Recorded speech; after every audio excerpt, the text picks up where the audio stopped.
Hi kids, my name is Joycey Horsey. Are you ready to read with me? Yes, yes, yes! Yep.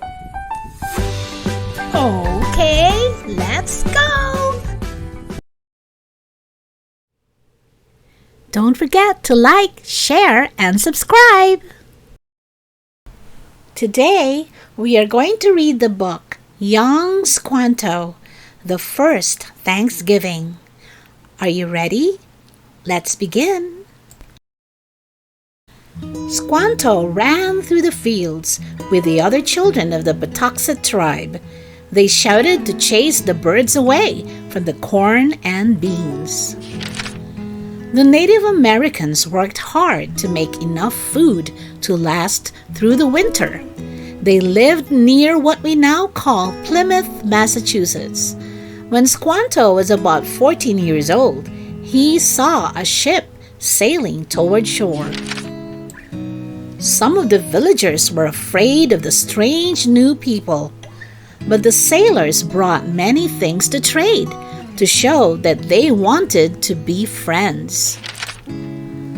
The sailors traded mirrors, bracelets, and combs for the villagers' warm furs. Squanto spent much of his time with the sailors. He even learned to speak English. One day, the captain asked Squanto to sail with them on their next voyage. Squanto could help the sailors talk with other tribes.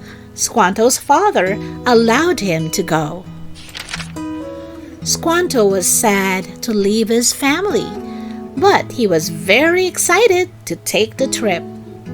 Squanto and his friends began their long journey. They sailed along the coast, trading goods with other tribes. One morning, the ship suddenly changed direction. Squanto was very surprised. He heard the ship was sailing to England. Squanto was lonely in England, and he missed his family, but he saw many new things. He was very curious and asked lots of questions. And people were curious about him. Squanto was not afraid of these people. Squanto spent 9 years in England, but he always hoped he would see his family again. One day, a sea captain named John Smith came to see Squanto. He wanted Squanto to come with him to the New World. 2 ships sailed to the New World. Squanto sailed with Captain John Smith. Then, one day, the captain of the other ship surprised Squanto and captured him. Squanto and many other Indians were taken to Spain and sold as slaves. Squanto was able to escape to England. After several years, he found his way home and began to look for his family. Finally, Squanto reached the land of his childhood, but there were no crops. There were no people. Everyone had died from a terrible sickness. Squanto was very sad. He lived alone in the forest for many months. One day, an Indian named Samoset came to visit him. He told Squanto there were new people living where Squanto's home had been. Squanto went to see these new people. They were pilgrims who had come to this land looking for freedom. The pilgrims did not know enough about the land to survive. During the cold winter, many people died. Squanto decided to help the pilgrims. He showed them how to catch fish. He took the pilgrims to the hunting grounds he remembered from his childhood. Squanto helped them plant corn, pumpkins, beans, and other vegetables.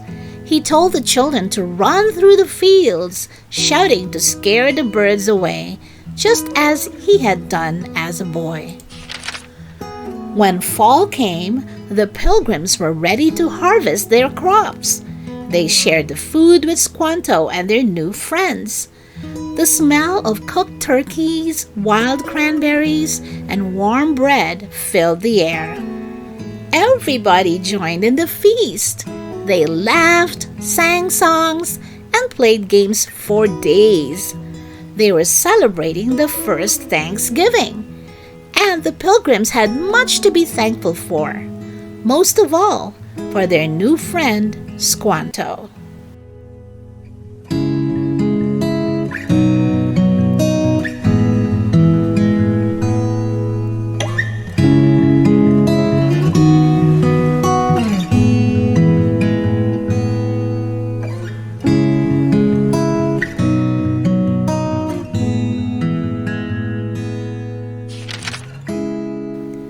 The end. Hi, kids. My name is Cookie Cow. See you next time. Bye.